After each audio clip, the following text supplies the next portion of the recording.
Assalamualaikum warahmatullahi wabarakatuh. Sebelumnya perkenalkan, nama saya Naila Fika Isa Putri dengan NIM 24040200029. Saya dari program studi pendidikan matematika. Nah, di sini saya akan membuat video tutorial bagaimana sih cara membuat sebuah Google formulir dengan website yang ada di Google, dan kira-kira fitur apa aja sih yang ada di Google Form ini. Oke, langsung saja ikuti keseruan saya.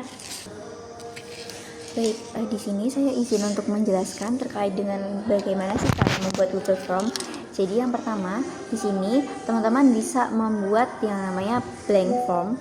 Diklik di sini, lalu kemudian setelah itu akan muncul tampilan seperti ini.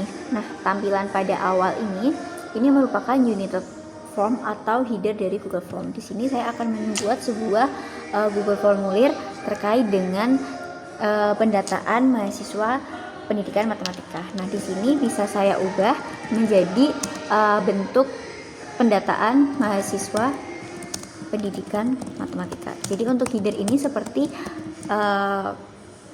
judul dalam Google Form itu sendiri. Nah, di sini ketika Anda menambahkan sebuah deskripsi, itu bisa dituliskan pada kolom di bawah ini. Jadi di sini bisa ditulis dengan deskripsi sesuai dengan apa yang akan dicantumkan pada Google Form atau bagian header di awal pada bagian sini.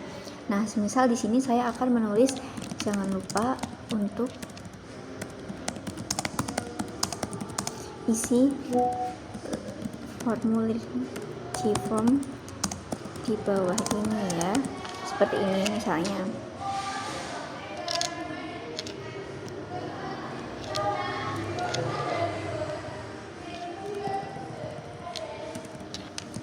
Nah, di sini ada beberapa fitur, yaitu untuk ketika kita hendak membuat tulisan ini jadi bold, itu bisa di ini seperti ini. Nanti untuk tulisan tersebut akan menjadi bold, atau mungkin mau dibuat miring juga bisa, dibuat seperti garis-garis juga bisa, dan seterusnya. Jadi sesuai dengan kemauan kita. Bahkan di sini juga bisa menginputkan sebuah link ketika misalnya kita hendak di formulir itu hendak dibuat ada link terobosan ke misalnya seperti WA, terus kemudian ada link-link yang lain yang misal diperlukan dalam pembuatan si form itu sendiri. Nah, lalu ini untuk bagian headernya, dan kemudian ada yang namanya bagaimana sih cara membuat isiannya. Jadi di sini saya mencoba untuk membuat ketika jawabannya itu adalah short answer. Short answer itu jawaban yang singkat. Jadi di sini misalkan untuk nama itu kita gunakan short answer, yaitu jadi ketika nanti seseorang atau responden akan mengisi jawabannya, itu akan tampilannya dia hanya mengisi jawabannya saja seperti uraian singkat. Nah, lalu yang kedua, bisa ketika kita hendak menambahkan pertanyaan lagi, bisa diklik di sini, dan misalkan di sini saya akan mencoba untuk multiple choice, di mana multiple choice ini kita bisa mengisi dengan jawaban pilihan ganda. Misal di sini saya tulis kelas. Nah, ini saya tulis matematika A. Nah, ini untuk menambahkan option lainnya. Misal di sini saya tulis matematika B. Ini adalah untuk opsi ketika kita hendak membuat multiple choice itu tadi. Nah, terus kemudian saya hendak membuat lagi, yaitu akan saya tambahkan lagi question yang berikutnya.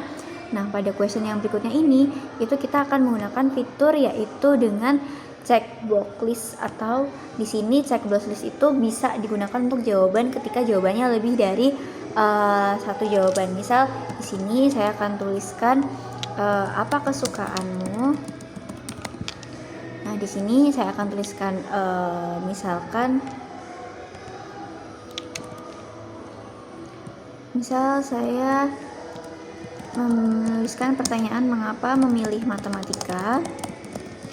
Nah, di sini saya akan menuliskan karena suka, terus kemudian karena hobi, lalu ada yang karena bakat, ada yang ingin mencoba hal baru,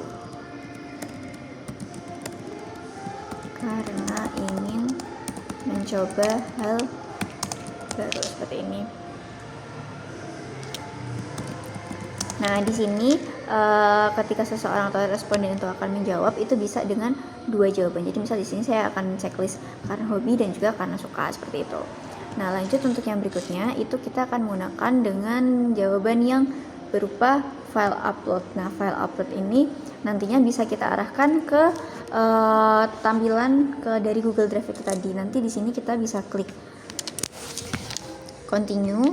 Nah, nanti bisa diatur saja Google Drive yang akan kita buat. Nah, seperti ini. Nanti kita bisa atur apakah kita akan mencoba untuk spesifik dokumen, jadi misal menggunakan PDF, spreadsheet dan lain sebagainya, atau bisa terserah. Lalu di sini ada maksimum dan minimum dari filenya juga, dan di sini nanti bisa dilihat view folder itu seperti rekapan dari jawaban dari siswanya itu tadi nantinya atau respondennya.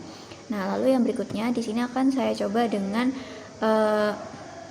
ketika menggunakan drop and down, dimana drop and down ini itu fiturnya seperti mirip kayak ketika kita mencoba untuk dengan multiple choice atau dengan jawaban checkbox. Jadi mungkin di sini saya sedikit skip saja ya. Sini saya hapus. Oh ya, untuk cara menghapusnya itu bisa diklik di sini. Nah, seperti ini. Ini bisa kita misalkan upload bukti KTM. Nah, seperti ini. Nah, ini untuk maksimum dari filenya sendiri itu bisa diatur sesuai dengan kemauan kita seperti ini. Nah, lalu setelah kita bisa mencoba, kita bisa mengganti temanya. Misal saya tuliskan pada customize theme, dimana di sini saya ubah warnanya menjadi warna lain. Misalkan warnanya saya ganti dengan warna biru, itu tinggal diklik di sebelah sini. Lalu kemudian yang di sininya itu bisa dipencet save seperti itu. Lalu untuk yang berikutnya, setelah semuanya selesai, itu kita bisa langsung saja publish pada di sini, dan ini bisa diatur apakah respondennya itu harus menggunakan email tertentu atau bisa untuk semuanya. Nah, di sini saya mempublish dengan cara harus menggunakan email UNES. Jadi di sini sudah didapatkan untuk link publishnya, dan di bagaimana cara kita melihat hasil respon dari respondernya itu kita bisa lihat, diklik di sini. Nah, ini nanti akan ada muncul respon dari responder yang mengisi link Gform kita seperti itu. Nah, ini nanti bisa dilihat hasil-hasilnya. Oke, mungkin di sini saya sudah pernah membuat sebelumnya, dan untuk responder, salah satu contoh respondernya itu nanti akan seperti ini tampilannya. Ada nama, kemudian ada fakultas dan lain sebagainya seperti itu. Nah, ketika kita hendak menambahkan sedikit setting untuk di akhir responden, misal di bagian akhir kita ingin menambahkan sebuah kata-kata, nanti bisa ditulis di sebelah sini seperti itu.